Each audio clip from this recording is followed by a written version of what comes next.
Tidiane Thiam, désigné comme candidat à la présidentielle d'octobre 2025 par son parti PDCI-RDA, a rendu sa démission dimanche 11 mai 2025. C'est dans l'intérêt supérieur de notre parti que je prends la décision de remettre entre vos mains, à compter de ce jour, mon mandat de président, a-t-il déclaré. Suite à cette démission, Ernest Koumoumou-Bio, doyen du parti, devient président par intérim. Cette décision intervient alors que Tidiane Thiam fait face à une contestation judiciaire concernant sa nationalité ivoirienne, un enjeu majeur pour sa candidature à l'élection présidentielle d'octobre 2025.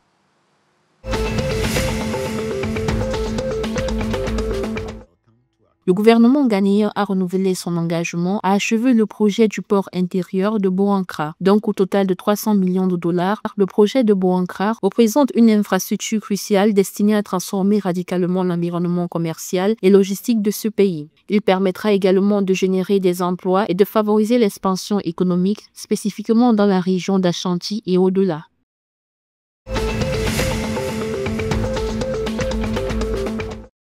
Selon un document de l'Institut national de la statistique et de la démographie, publié le 9 mai 2025, l'indice harmonisé des prix à la consommation au Bénin a connu une légère augmentation de 0,3% en avril 2025, se chiffrant ainsi à 103. Selon le document, cette augmentation est principalement attribuée à la hausse de 1,5% des coûts des denrées alimentaires et des boissons non alcoolisées. Elle a cependant été compensée par une baisse de 1,5% des dépenses liées au transport, en particulier du carburant, qui a enregistré une chute de 3,6%.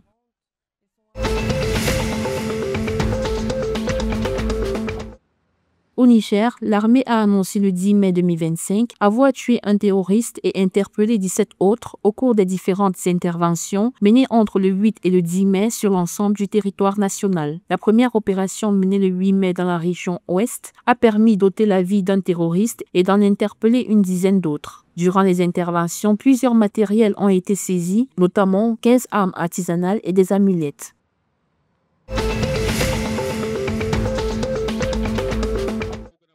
Le club sénégalais de football Jaraaf et l'AS Pikine ont terminé sur un score égalitaire lors de la 23e journée du championnat national de football de Ligue 1 le 11 mai 2025. Avec ce match nul, l'équipe de la Médina prend ainsi les devants au classement de Ligue 1, affichant 41 points avec un goal average plus 12. Depuis 3 jours, le Jaraaf n'a pas pu surpasser ses adversaires. Au cours de la 22e journée, l'équipe avait fait un match nul contre Diamono de Fatick, qui occupait alors la dernière place.